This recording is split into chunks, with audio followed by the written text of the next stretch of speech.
Howdy mga buddy! For today's video, ay panibagong lakwatsa na naman tayo. Mag-stop over muna kami para mag-wiwi break dito sa SC Tex. After mag-wiwi break, ay tumuloy na din kami sa biyahe. Papunta tayo ngayon sa isa sa mga pinagmamalaki at dinarayong tourist spot na sikat for camping, relaxation at bonding ng mga single na tulad mo, family and friends mo na backstabber, ang Mapanepe Lake ng San Marcelino, Zambales. Sa haba ng intro ko, napaaga ang dating namin dito sa San Marcelino, Zambales. Dahil hindi pa namin alam ang tamang daan at baka kami ay maligaw, magpapaumaga na muna kami. Mahihiga muna kami ni Kuya One dito sa likod ng pickup. Sa din kasi sa dahilan ay bibili pa kami ng mga babaunin namin pagkain for overnight stay. Mga karne, bigas at tubig. After ilang hours ay nagising na din kami at oras na para bumili ng mga kailangan. Dito na kami sa Alphamart bumili ng ibang kailangan namin. Tayan!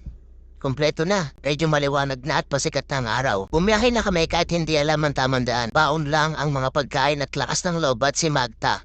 Si Mag tanong. Ang nasa isip ko ng mga oras na ito ay tuloy-tuloy lang. Hanggang may kalsada, bahala na. At dumating kami sa puntong parang kami ay uuwi na at baka ma-wrong turn ang peg namin dito. Dahil tignan nyo naman, parang hindi ito yung tamang daanan na napapanood ko sa mga video. Baka biglang may pumahan na lang sa amin dito. Buti na lang at dumating si tatay na nagpapastol ng alaga niyang mga hayop. Tama naman daw itong dinadaanan namin pero may mas magandang daan at mas mabilis na daanan daw. Tinuro ni tatay kung saan papunta sa main highway ng barangay. Diretsuhin lang daw namin yon at makakapunta na kami sa mga tour guide. At sinunod nga namin si tatay. Tatandaan niyo mga buddy, wala nang mas makakaalam ng tamang daan kundi ang mga locals. Tandaan yan. At hindi rin nagtagal nakadating na din kami sa checkpoint. Kinausap kami ng tour guide kung gusto namin magpag-guide or hindi na.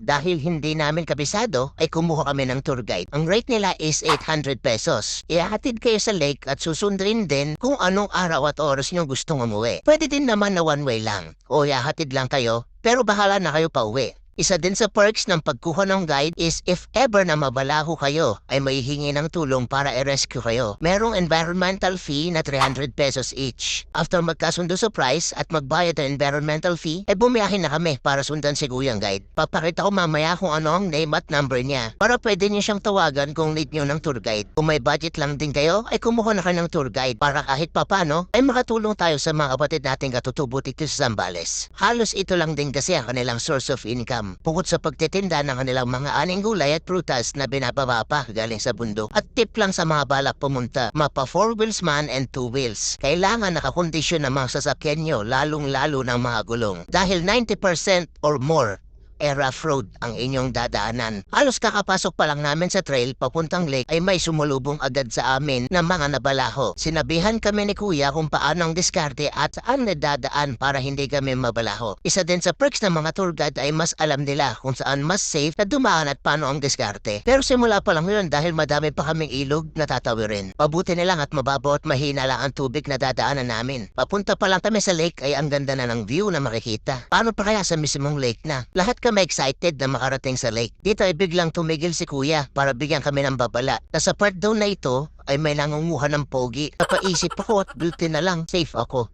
Charot. Sinabi lang sa amin ni Kuya na medyo malalim daw ang lahar ng dadaanan namin. Kaya bilisan ko daw ang pag-drive para hindi mabalaho. Nauna na si Kuya at pagkalagpas niya ay sumunod natin kami. At ayun, nakalagpas na naman kami sa isang pagsubok. Nakakalito ang daanan. Isang maling liko mo lang ay maliligaw ka. Kaya mabuti na lang at kumuha kami ng tour guide. Dito sa part na ito, sunod-sunod na ang ilog na tatawirin. Pero sobrang sulit ang taas-baba at kaldag dahil ang ganda ng view. Para kang nasa ibang mundo. Andito na tayo sa Mapanepe Lake. Meron itong 3 phase. Phase 1, 2, and 3. Hindi pa namin alam kung saan kami pwesto. Maghahanap muna kami kung saan may available at magandang spot na malapit lang sa lake at magandang view. Wala nang pagpupwestuhan sa una naming napuntahan kaya hinanapan kami ni Kuya ng ibang magandang spot. Nagulat din kami dahil kahit maaga na kami dumating ay madami nang nakapag-setup ng kanilang mga tent. Mukhang dito na sila nag-overnight at Sabado pa lang ito ng magang-maga ha. Tinanong namin si Kuya at ang sabi niya kaninang madaling araw pa daw yung mga nauna. As early as 12 AM ay may tour guide na daw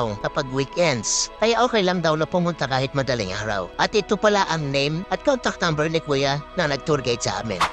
Ipapakita ko naman sa inyo sa next video kung gaano kaganda at karelaxing dito sa Mapanepe Lake. See you on my next video mga buddy. Time is keeping me up all night. I try to let it go